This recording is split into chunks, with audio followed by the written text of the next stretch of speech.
Ano ang mangyayari kung ikaw ay nasa Pilipinas at ang iyong pamilya ay nagtatrabaho sa ibang bansa na may digmaan bilang isang OFW? This is Mary Ann Velasquez de Vera of Pangasinan. She was identified as well by her husband, who is also an overseas Filipino worker in Israel.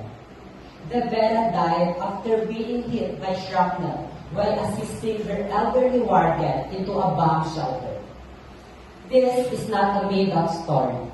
This is the reality for thousands of overseas Filipino workers during global conflicts. And it's not just Israel. In 2022, over 10,000 OFWs were affected by the war in Ukraine. In 2026, the war in the Middle East and the ongoing conflict in the South China Sea have once again placed thousands of OFWs in danger. As Albert Einstein said, the world is a dangerous place to live, not because of the people who are evil, but because of the people who don't do anything about it. So, what are we going to do? Mary Ann is not the only one.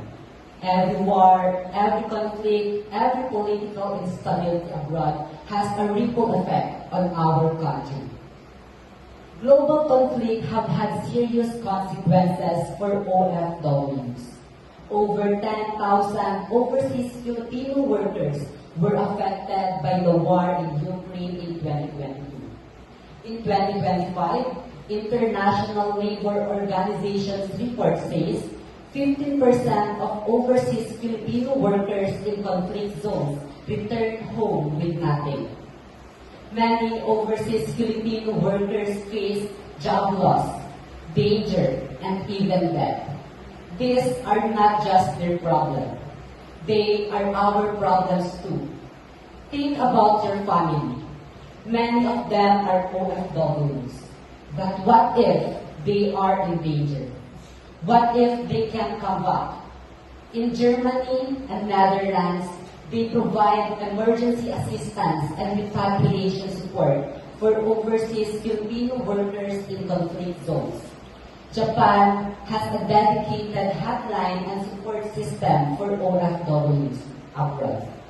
And lastly, the Philippines Department of Migrant Workers, or DMW, and Overseas Workers Welfare Administration have started initiatives, but more needs to be done, and Philippines can learn from them. We, as a Filipino netizens, we should stay informed about the safety of our loved ones, support organizations that help OFWs, push for better policies, and speak up for their rights. Imagine your overseas Filipino worker sibling working hard, sending money home, and dreaming of a better life.